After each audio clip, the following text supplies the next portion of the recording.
बिस्मिल्लाहिर्रहमानिर्रहीम। अस्सलाम वालेकुम नाज़रीन। एक अहम ख़बर आपसे शेयर करनी है और इसका ताल्लुक़ जनरल फैज़ फॉर्मर DG ISI से है। इसका ताल्लुक़ मौजूदा हुकूमत से है और वो आपको पता है कि रिसेंटली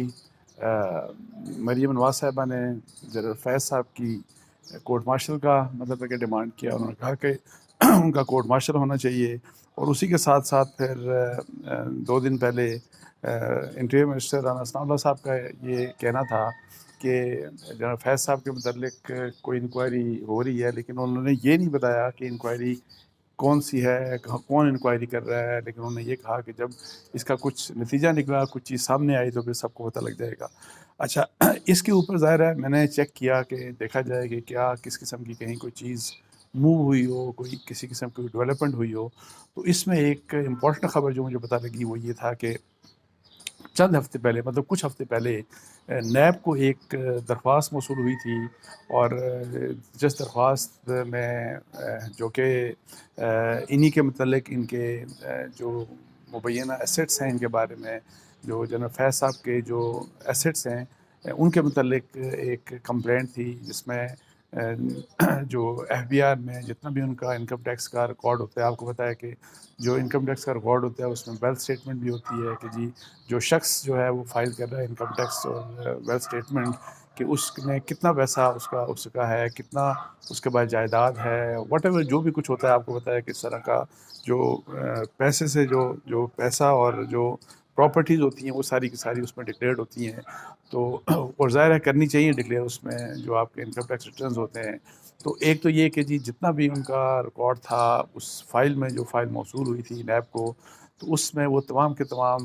उनका रिकॉर्ड मौजूद था, इनकम टैक्स के तमाम रिटर्न्स मौजूद थी उसमें। और फिर मुझे ये बताया गया, मेरे सोर्स ने बताया कि कोई 3 मतलब है कि ज़्यादा उनको कोई अननोन किस्म के कोई 3 चकवाल के कोई लोग थे, उनकी तरफ से एक कंप्लेंट अंग्रेज़ी में 2 सफ़ों के पे लिखी गई एक दरख्वास्त थी और जिस दरख्वास्त में यही मतलब है कि डिमांड किया गया था कि इनके एसेट्स के बारे में प्रूव किया जाए। मतलब है कि केस जो बनवाना चाह रहे थे, जो दरख्वास्त वो थी उसका मकसद ये था कि जो इनके एसेट्स हैं मुबैना तौर के ऊपर जो इनके पास एसेट्स हैं वो इनके नॉन मीन्स से ज़्यादा हैं। ज़ाहिर इसीलिए आप केस रेफ़र किया गया और जब ये केस ये गया, मेरी इत्तलात के मुताबिक जो DG नैब हैं पिंडी, उनके पास ये केस गया, उन्होंने फ़ाइल एक प्रॉपर फ़ाइल में ये सारी चीज़ें मौजूद थी। तो उन्होंने ये चीज़ देखी और फिर उसको देखने के बाद उन्होंने अपने सीनियर से उसको डिस्कस किया और फिर फ़ैसला ये हुआ कि चूँकि ये जो कंप्लेनेंट थे वो कोई ख़ास नॉन लोग नहीं थे, तो इस लिहाज से फ़ैसला ये हुआ कि ये जहाँ से आई थी वापस भेज दी जाए और इस डायरेक्शन या इस सजेशन के साथ कि जी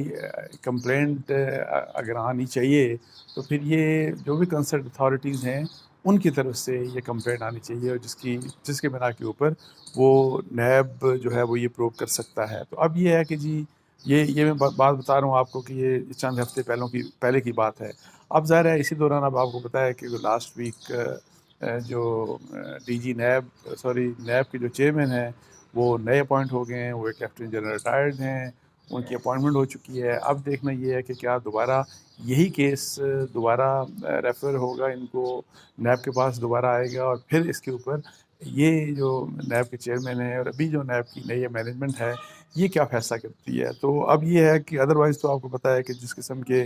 मतलब है कि हमें हालात नज़र आ रहे हैं कि जो PMLN है वो बहुत कीन है, गवर्नमेंट बड़ी कीन है इस बारे में। गवर्नमेंट आई डोंट नो है कि नहीं कीन। ये भी आपको बता दूं कि प्राइम मिनिस्टर शहबाज शरीफ साहब को इस केस के बारे में पता है कि जी ये केस नैब के पास आया था और नैब ने इसके ऊपर क्या रिस्पॉन्स किया।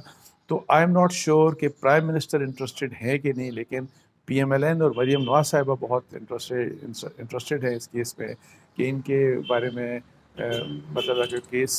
चलने चाहिए। और उन्होंने वो खैर कोर्ट मार्शल की बात करी है, लेकिन जैसे मैंने कल के व्लॉग में आपको कहा था कि कोर्ट मार्शल मुझे उसकी पॉसिबिलिटी नज़र नहीं आती, क्योंकि कोर्ट मार्शल अगर आपने किसी जनरल फैज़ के कंडक्ट के ऊपर कि उनका जो रोल था जो आईएसआई में जब वो डीजीसी थे और फिर वो जब डीजी आईएसआई बन गए, उस दौरान जो भी उनका रोल था उस कंडक्ट के ऊपर अगर आप अगर आप उनकी इंक्वायरी करते हैं, उनके मुतालिक उनको कोर्ट मार्शल करते हैं, तो वो क्या वो अकेले प्लेयर थे? ये सारा कुछ जो मैनेज किया गया, जो जो पॉलिटिकल जो सियासी पॉलिटिकल इंजीनियरिंग हुई, जिस तरह से इमरान खान साहब के लिए जो भी कुछ किया उस वक्त की इस्टेब्लिशमेंट ने, तो क्या वो इस्टेब्लिशमेंट में सिर्फ एक शख्स जिम्मेदार था या और भी लोग लिंक थे? और अगर आप एक लाख शख्स के ऊपर सिर्फ फोकस करते हैं, कोर्ट मार्शल करते हैं, तो दूसरों को भी, चूँकि उनको किसी ने ऑर्डर दिया होगा, उसके बारे में ज़ाहिर है बहुत सी चीज़ें सामने ऑलरेडी आ चुकी हैं। और आपको पता है कि एक केस में तो मुझे इतना पता है कि एक तो है, आपको पता है कि पहले general Bajwa farmer army chief ने खुद कहा था कि 2000 फरवरी 2022 तक, उसके बाद हम न्यूट्रल हो गए। उससे पहले कि ज़ाहिर है हमारी इंटरफेरेंस थी, और इंटरफेरेंस क्या थी? वही वाली जो आपको पता है 2017 में हुआ, 2018 में हुआ, जिस तरह सारा कुछ मैनेज किया गया। लेकिन मैं आपको बताऊं कि उसके बाद ये चीज़ें अखबार में शाये हुई, मैंने ख़ुद भी लिखा था जनरल बाजवा साहब के क्लोज सोर्सेज के लिहाज से कि एक एनआरओ उनकी तरफ से भी दिया गया था इनको, इमरान खान साहब को मुबैना दौर के ऊपर। और वो एनआरओ ये था कि वो उनके मुबैना दौर के ऊपर ये बात कि जी वो जो इमरान खान साहब का बनी गाला वाला केस था, उसमें वो जो है वो उनके सबूत कोई कंक्रीट एविडेंस नहीं था, और पॉसिबिलिटी थी कि वो भी उनको भी डिस्क्वालीफाई कर दिया जाए। तो वहाँ पे उनको बचाया गया, और उसके लिए ज़ाहिर है जो असाइन किया गया मुबैना तौर के ऊपर, ये उस वक्त के DGI जनरल फैज़ साहब के हवाले से कहा गया कि उनको यही बात, इसी तरह की बात जो है वो जावेद चौधरी साहब ने अपने कॉलम में भी लिखी, और ज़ाहिर है उसके ऊपर काफ़ी आपको डिस्कशन ऑलरेडी हो चुकी। सो ये बात कि जी क्या अकेले किसी शख्स को इस लिहाज से उसका कोर्ट मार्शल हो सकता है और बाकियों का ना हो, सो ऐसा हो नहीं सकता। और अगर इस तरह का काम किया गया तो इसमें बहुत से लोग इसमें आ सकते हैं। इसमें ये मैं जैसे कल भी कह रहा था कि एक पंडोरा बॉक्स खुल सकता है। लेकिन अब चूँकि इंटीरियर मिनिस्टर ने ख़ुद भी कहा, तो मुझे लगता है ऐसे है कि ये जिस केस को यही वाला जो केस जिसका मैंने हवाला दिया कि जी ये नैब को रेफ़र किया गया था, नैब ने जिसको वापस किया चंद हफ्ते पहले, अब इसी के ऊपर मुझे इसमें अब मेरा ये एनालिसिस है कि इसी के ऊपर ये केस बनाया जाएगा इनके मुतालिक, जनरल फैज़ साहब के मुतालिक। और वो बेशक मोस्ट प्रोबेबली ये केस जो बनेगा वो यही यहाँ से ही बनेगा, जो है नैब यहाँ पे इसको दोबारा रेफ़र किया जाएगा और शायद इधर से बने। वरना ये भी पॉसिबिलिटी है कि ये केस एफआईए भी उठा सकती है। लेकिन एनी हाउ ये एक देखना है कि क्या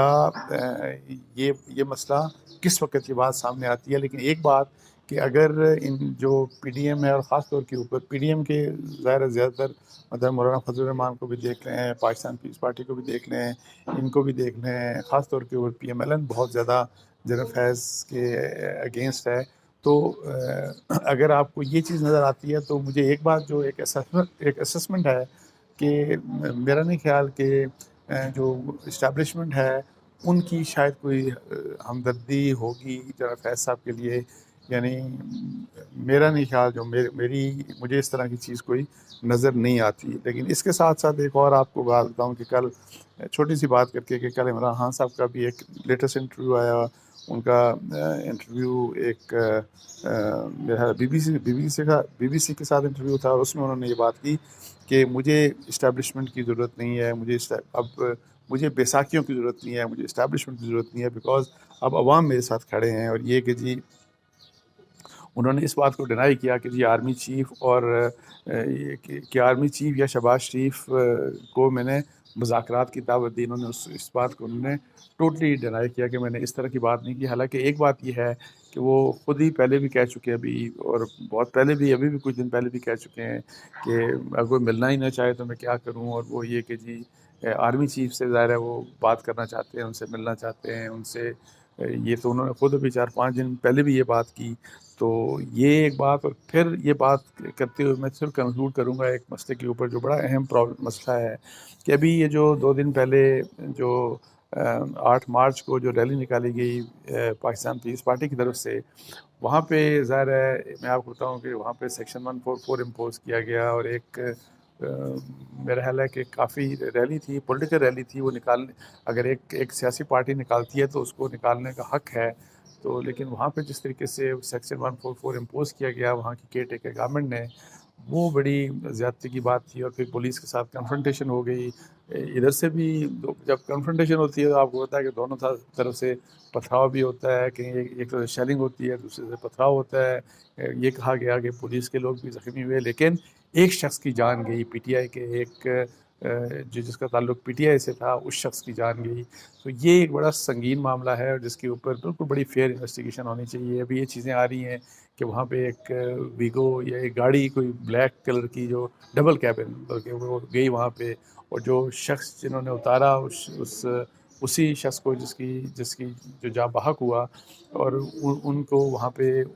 हॉस्पिटल में छोड़ा। तो उनके हालांकि इमेजेस नज़र आ रहे हैं, तो उनको प्रोविंशियल गवर्नमेंट को फौरी तौर के ऊपर पकड़ना चाहिए। लेकिन एक बात जो एक बड़ी क्लियरली नज़र आ रही है कि, और ये फ्रॉम डे वन वैसे था कि जो केयर टेकर सेटअप है पंजाब का, वो